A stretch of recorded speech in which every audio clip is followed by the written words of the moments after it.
User accounts are a very common form of, shall we call it, authentication on the internet, where users have to think of this really long and stupid password thing, and then they have their email and their password, and then they have an account on a website which tracks all of the user accounts for that website on that website's system. And then whoever provides the correct email and password can log in and use this website. However, I think this is kind of silly, and I think most people agree it's just, well, how do we do something different? So, do users really need user accounts and passwords that have to be different on every website? And also, how can websites build their systems in a way that make it easier for users?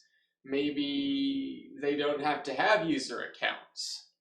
What better options are available to us in the modern digital world that we have here? Let's start with the basics and the history, because everybody loves history lessons and very entertaining history teachers who are always interesting and engaging as they speak about these things. Way back before I was born, we had accounts, and when you logged in, it was, well, you had this, kind of like when you go visit a building or something as a guest, maybe, and you have to sign in using the piece of paper that sits on the front desk as you walk up to the building, and the person behind the counter says, you're a guest, you have to sign in, so you enter your name and you enter your the date and the time and your purpose for being there, right? So that was signing in to a building or something. But then, of course, you have different people, and sometimes people like to pretend to be other people or give the wrong name or something. And if you give the wrong name, well, how do you know that somebody is who they should be? So for secure buildings like government buildings, or when people would go have secret meetings and talk about whatever it is they talk about in secret meetings, there was this thing called a password. So those who were supposed to be in the group would know the password, and then the security guard who was standing out front of this meeting or something that you're supposed to sign into, right? Because before this, people could just sign in with whatever name they wanted on this ledger and nobody would really know. So now there's a security guard that stands in front of the door and says, what is the password? And if you don't know the password, well, gosh, I guess you're not getting into the secret meeting.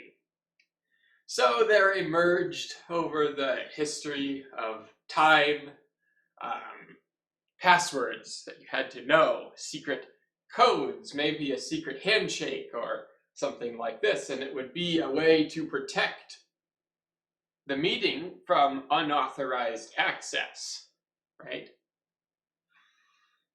And this sort of just shifted over to the computer world as well. I mean, I'm sure the very first computer terminals, you could walk up to the terminal and it would just ask you, what is your name, or what is your username, right?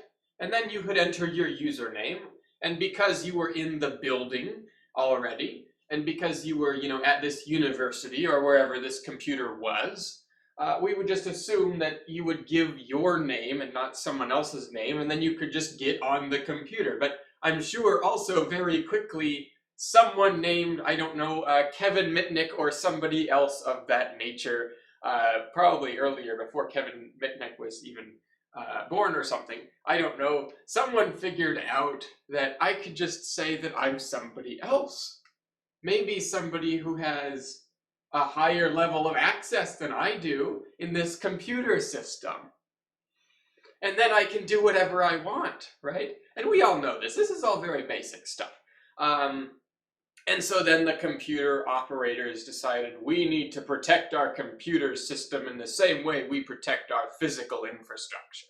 We need to have passwords so that everybody can log in, and then we know that, they're never going to use the same password for multiple things. We're not even there yet, right? We'll slow down and back up. We're not even there yet. We need a password to protect this computer so that when somebody walks up to it, we know who they are, right?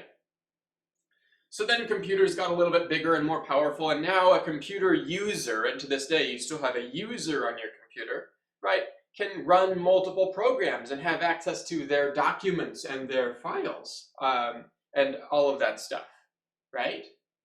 So when you have your computer, you enter your password, and maybe you have a family computer, and different people have different users of that computer, and they can log into their own user and have their own desktop background and their own set of programs and their own set of documents on this computer, and you each have your own password on this one computer. And that makes sense, right? Because I, as a user of my computer, I have all of my stuff, and then you, as a person who also uses the same machine as I do in the traditional, I'm talking about desktop, really, computers where you don't have your own yet, you have a multi-user system, right? And then all my files are on my account, and etc. We all know how this works. When we consider, though, what happened with the history of computers, we had multi-user systems emerge in universities. So before there were personal computers, there were university-wide, there was this big, huge computer, and everybody at the university got their own user account on that system, and they could have all their files, and then whichever terminal they used to plug into that university computer system, they would still be able to access all of their stuff across different terminals. Right? So wherever you went in the entire university, whether you were in the science building or the art building or whatever it was, you would have these terminals, and they would all, physically plug in using wires and stuff to the computer room where the computer was, and all these terminals would plug in, and then whoever's on the other end of that terminal, they'd log in with their one single password to this computer, and they get access to all their stuff no matter where they are in the university. So that was a great system, but obviously, as we know, humans have this desire to connect things together and network things. So, right, if I was at, for example, MIT, we'll use MIT and, Stanford as examples. So now I'm an MIT student, and I have my MIT password for my, for the MIT computer. And then we have this desire, though, to have a sort of link between the MIT and the Stanford computer systems. So I have two user accounts now, because I have two computers that I'm using over network. So the internet emerged as this way for two computer systems, or 100 billion computer systems to link together. 100 billion, doesn't matter, right? There's no difference. None at all, right? So that's how the internet started. We linked these two computer systems together, and then suddenly all of the resources and access that was available traditionally only through the MIT computer system, in our example here, would be available to all the people who go to Stanford. But now all of those Stanford people need a way to log in to the MIT computer system. So, right, they have access to the Stanford computer system, and now they have another account on the MIT computer system where they have their own desktop and files and access rights through the MIT computer system.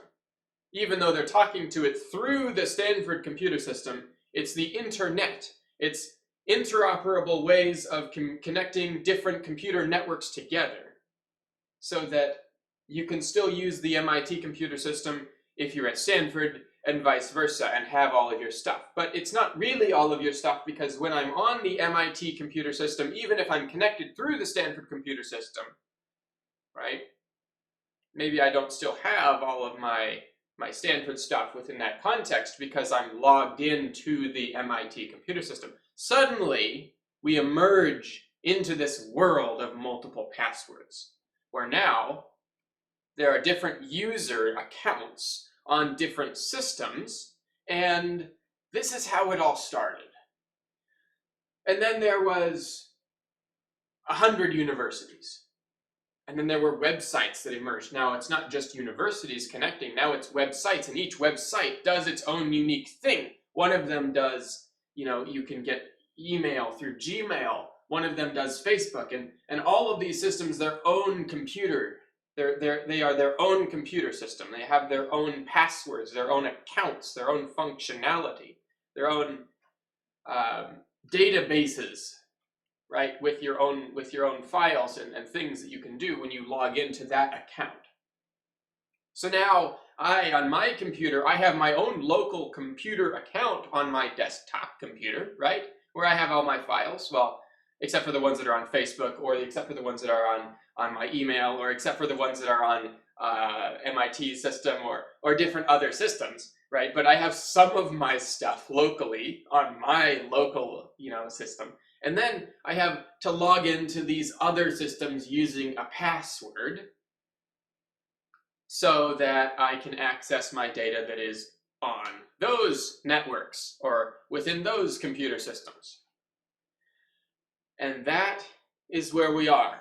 Well, we're actually a little bit further than that, because now you can use the Google computer system to log into the, like the login with Google button that you have, so that one computer system can let you access other computer systems through it. But of course, that poses a problem, because if the Google computer system went down, then you wouldn't be able to access any of the computer systems that use the Google one for logging in. So if you can't log in through Google, or if something happens to your Google account, maybe you made Google mad, and now, of course they have policies against this, but you have to trust Google for your identity through certain computer systems. And they've become central players. Certain large networks have become central players in logging in. So these passwords, this network, it all started out really great. When you had your own login, your own account, and everything you had, right, back in the probably 70s and 80s when this was more prevalent, when all of your stuff was on that computer and you didn't connect to other computer systems, that would work out fairly well. Or if you only connected to a fairly small number, maybe 2 or 3, right? And that did everything you needed. But now we have dozens of accounts on lots of websites, and they all do something a little bit different, and they all have their own username or password, or they make you go through, log in with Google, or log in with Facebook, or something like this. So that's how we've emerged into this world. But users and accounts, right? That is something that we can think about as maybe something that isn't the best for security, because if I make my password the same thing on every system, and if one of those systems gets compromised, suddenly I'm unable to log in to multiple other systems. Or that's because if an attacker gets into my account, right, and they know my one password from the one system that got compromised, they can use that same password to log me in to other systems. Well, they can log in on my behalf, I guess, and then they could change my password, and now it's their account and not my account. And then I have to reset my password through email and get a link, and that's obviously non-ideal, right? We don't want to have people running around doing all these things. But it seems like for a lot of people, non-technical people, older people, as well as, people that are in our modern world, participating in in the digital experience that we have here on the internet, people don't like this architecture with all these different passwords on all these different things. Now we have applications called password managers, and it's an entire app that you have just for keeping track of all the different passwords that you have on all of these different systems. And then you have a master password that unlocks all of the passwords so that you can use the one password that you want to use on the one website and then have a different password for a different other website. But you better not lose the master password, of course, because, I mean, there's ways of recovering it, and that's an interesting challenge in and of itself. But password managers provide an interesting solution to this problem.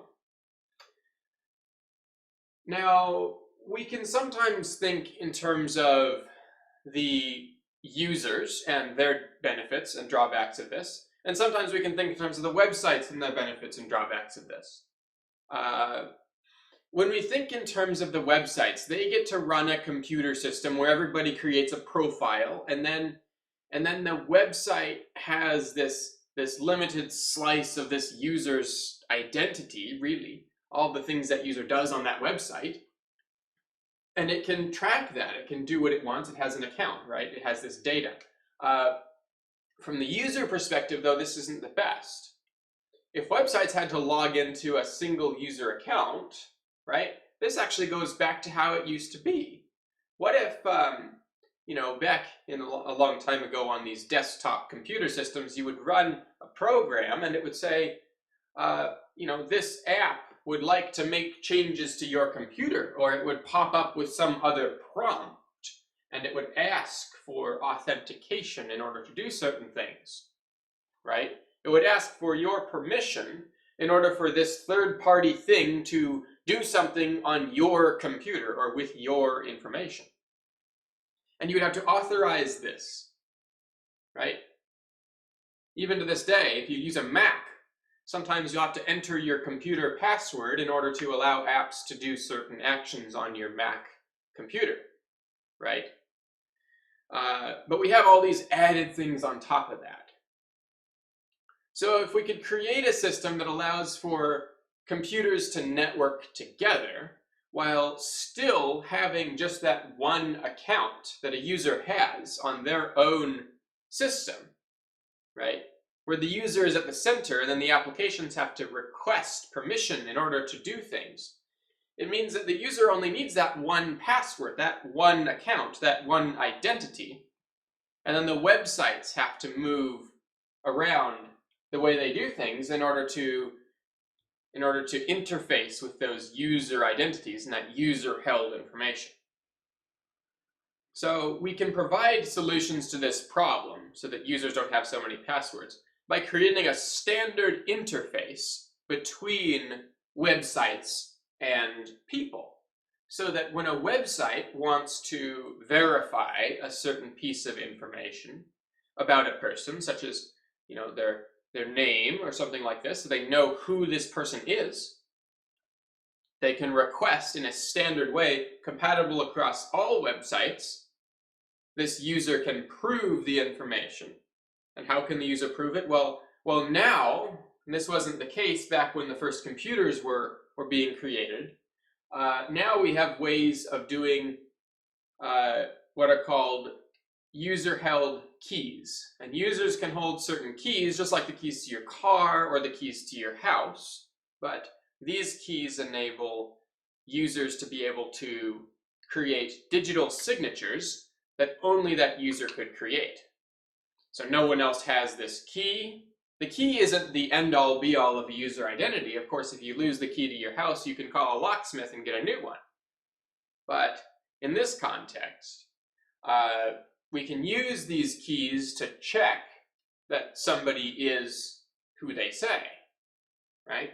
And then a user has the ability to prove that they are the same user across multiple sessions within a computer system.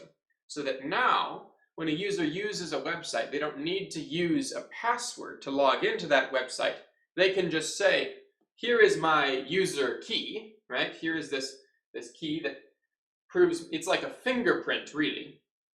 So a user shows this website this fingerprint of who they are, and then that website can know that in the future, only that user, when they come back, can use that or can have that same fingerprint. And this provides, going all the way back, this provides that assurance of security that everybody wants at the beginning. Why did we need passwords to begin with? Well, it goes back to this security guard or whoever standing in front of the doors of this meeting only going to let people in who are authorized.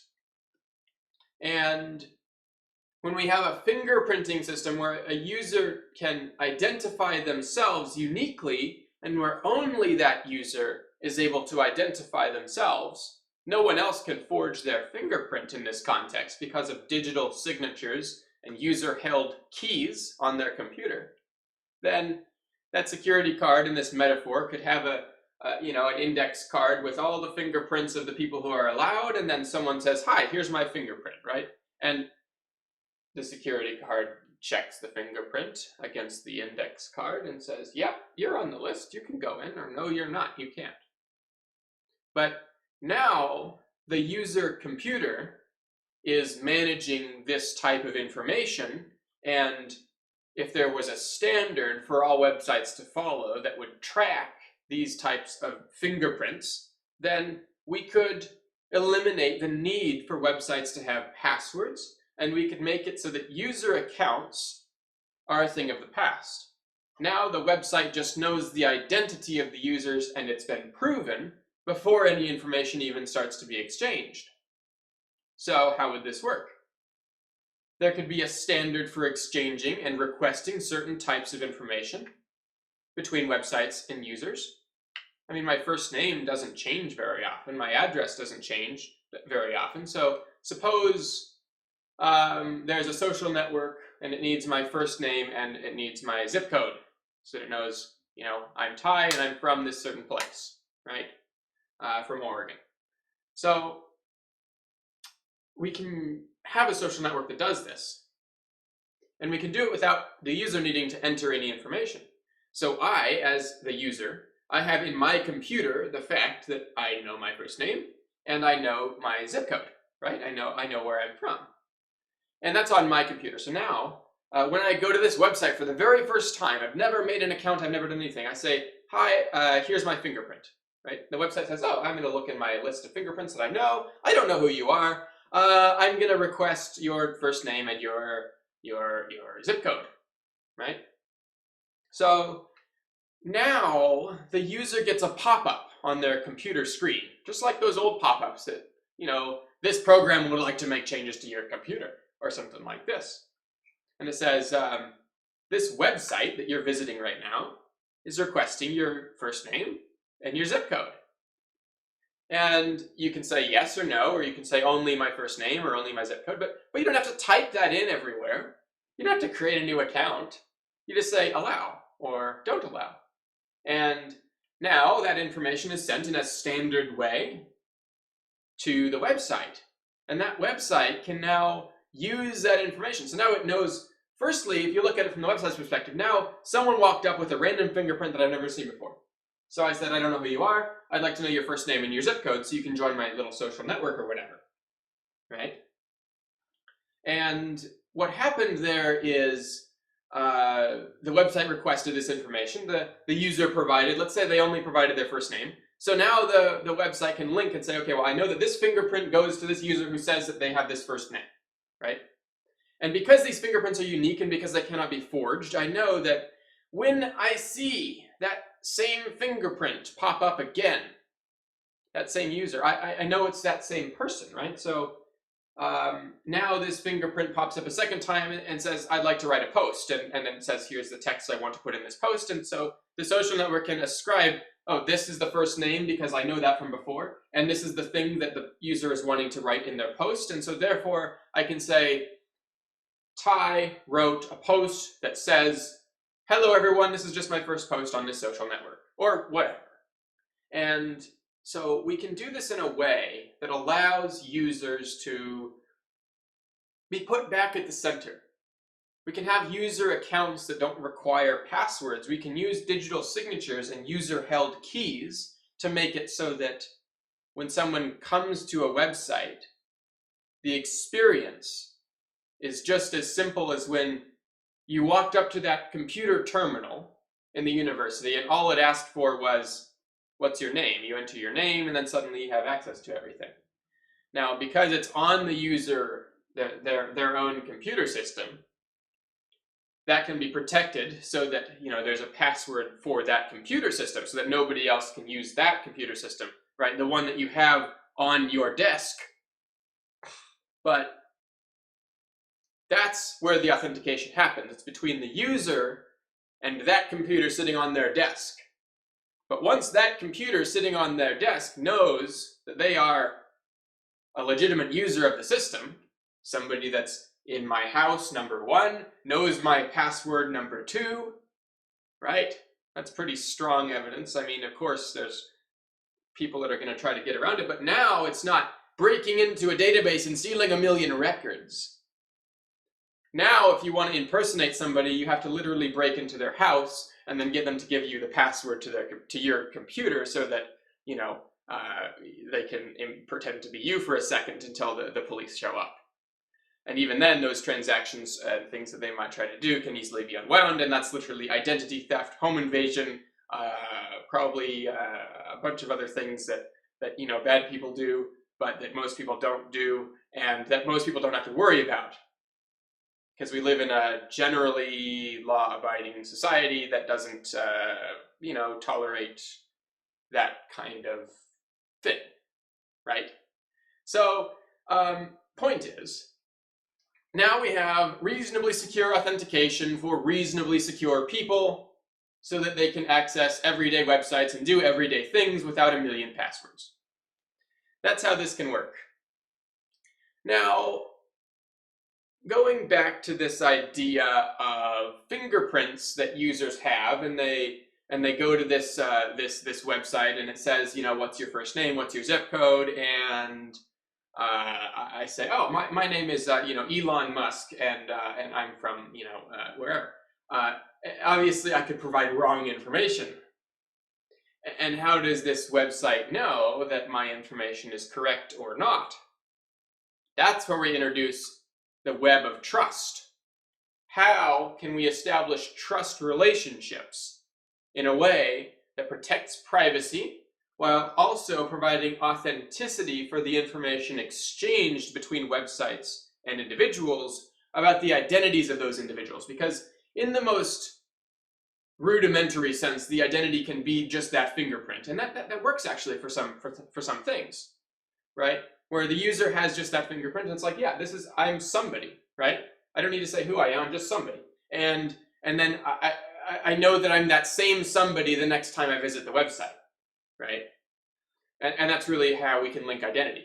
But what if I want to say, well, I'm specifically, you know, Ty Everett, and I'm specifically from this place, and I can prove it, and I want to do this in a way that I'm not just telling you this, because anybody could come up with another fingerprint and say, oh, well, I'm also Ty Everett, and I'm from this place, right? That's problematic. So we need a way of establishing trust for these standard exchanges of information that get sent between the computer that you use and the website that you use, right?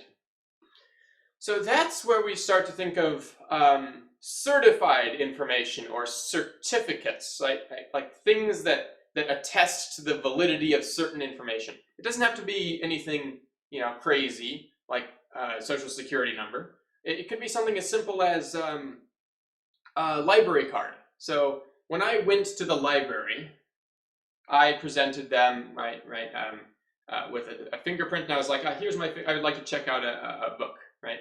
And this fingerprint, just the identity of this person, right?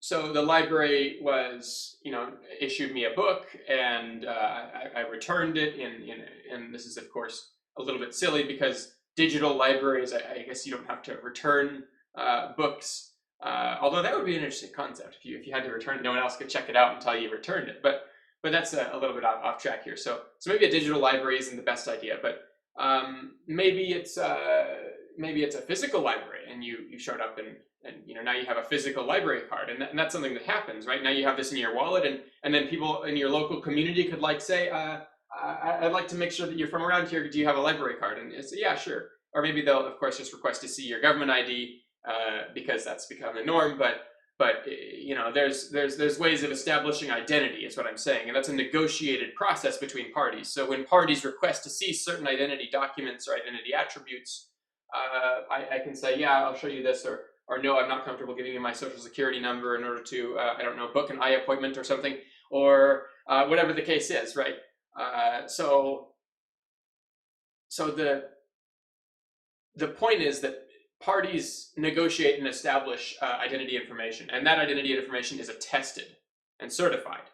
So there emerges this concept then of certifiers, right? People like libraries who issue library cards, or the government who issues an ID document, or other things that are really small. Like maybe it's a skill sharing website, and it's like, well, I certify that the person with this fingerprint has shown to me that they know C++, or some silly programming language like this, or a skill, right? Or this person has underwent a course of study that attests to their ability to proficiently read and write English at a college level, right? Or something like this. These are certificates that can be issued, and they contain certain information. What is the name of this person?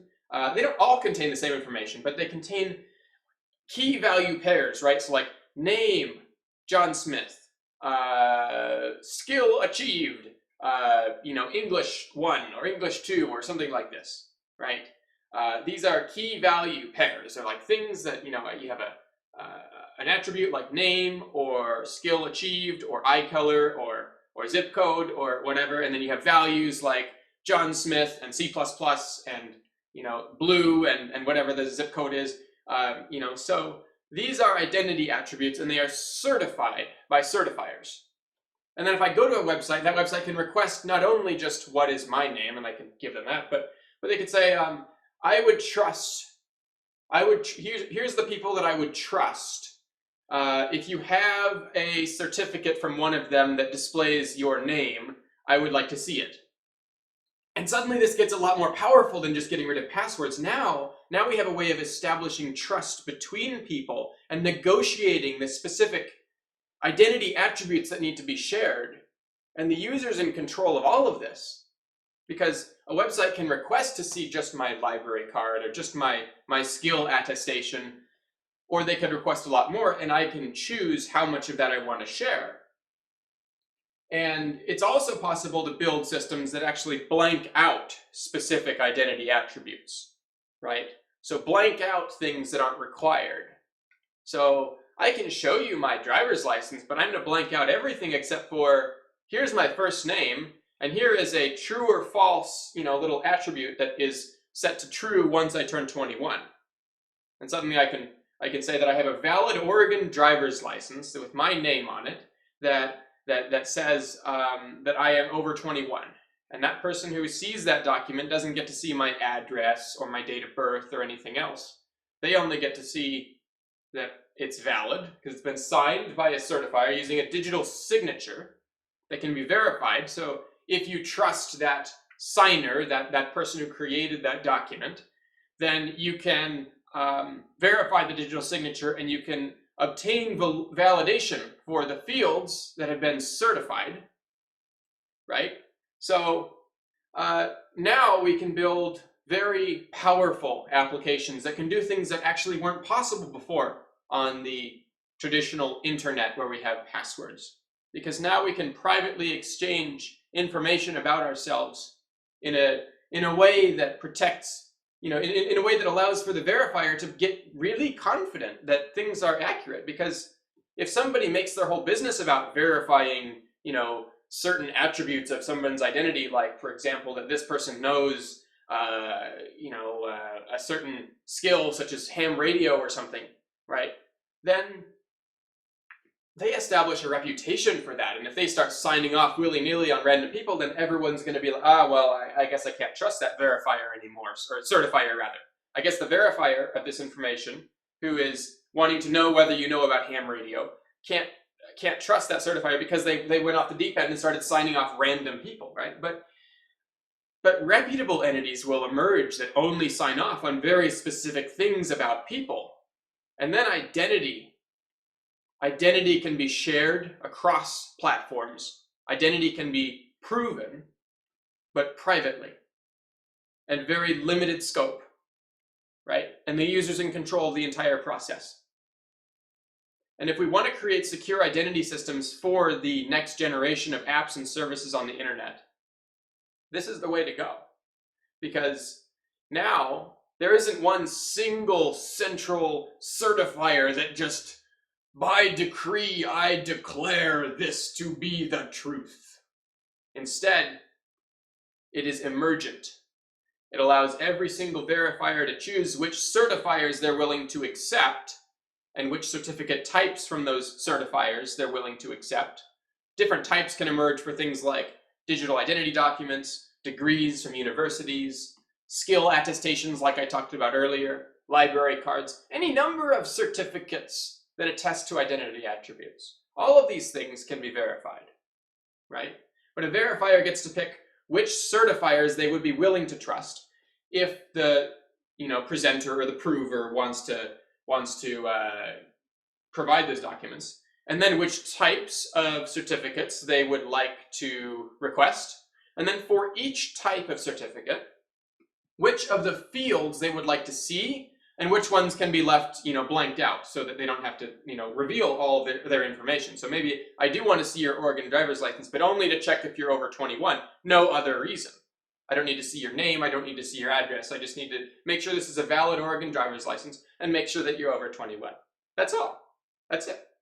I mean, so the verifier sends this request containing the certifiers, the certificate types, and the fields from each certificate type, sends that information back to the person who is wanting to interact, right, over this communications network.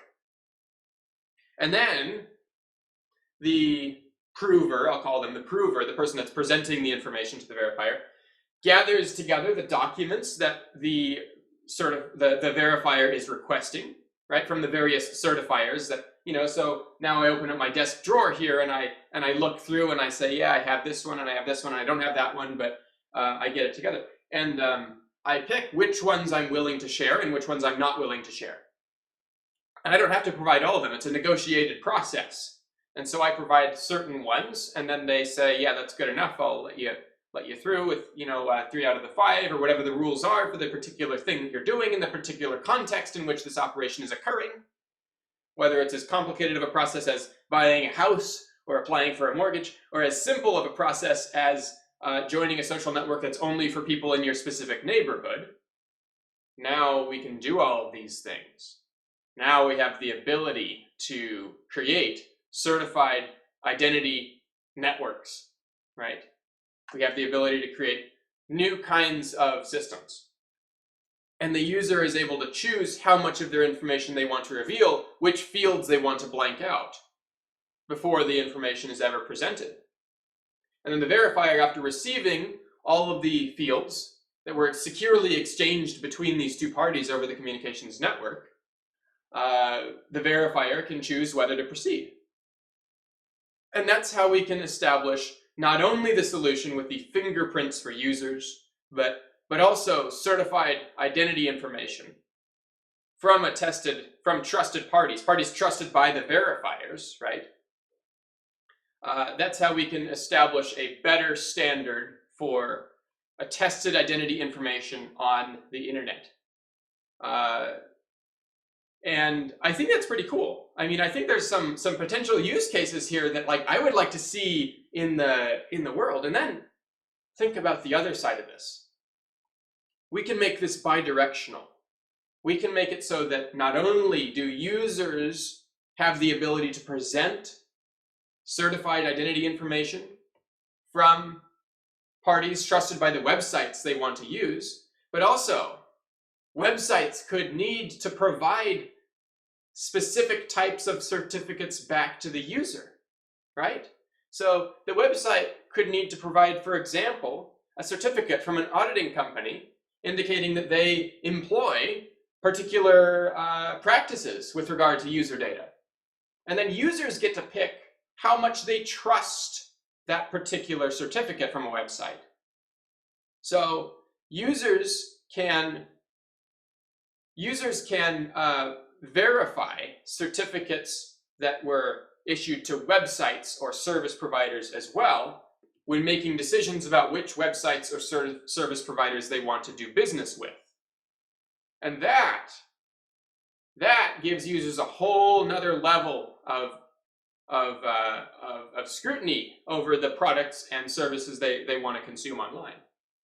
And when we can build systems that work in this way and that really put users at the center, we have the ability to create systems that have never been created before and give users more power than they've ever had before.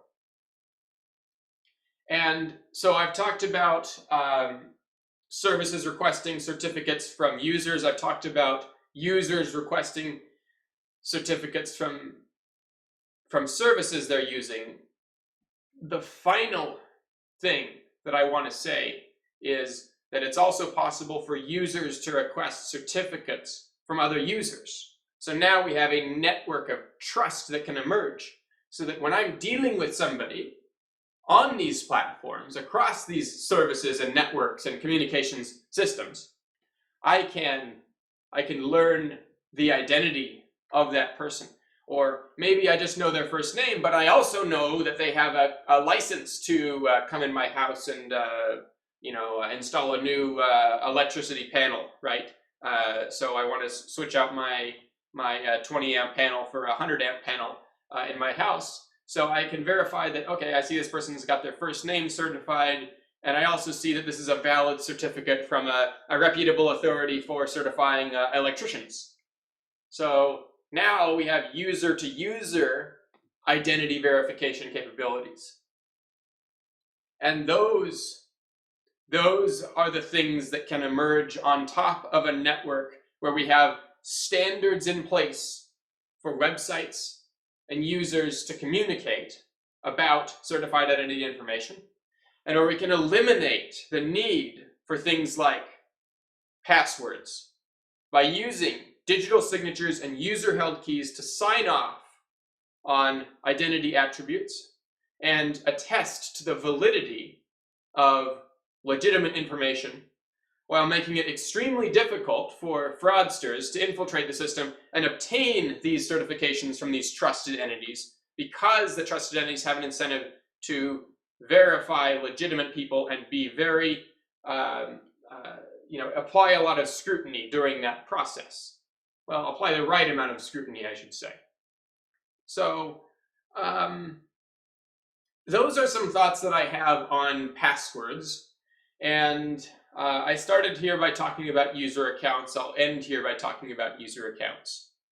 Websites are still going to have record of the people that use that website.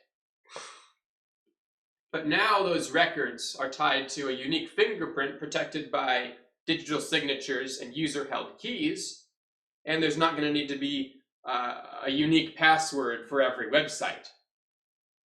Instead, we'll have attested, certified information from those users, from certifiers trusted by these websites, so that the websites have the information they need, but no more. Thus, enabling better privacy and making that balance between the need to know certain information and the desire for users to keep other information private. That's what I have to say in this video about user accounts and things like this. I have created various systems and technologies. I would recommend that you go to projectbabbage.com/authwrite and check out the authwrite system. It is authentication done right, without the passwords and everything, and with this certificate system, the system for requesting identity certificates and fields from particular parties. So various systems have been created already that implement this type of functionality.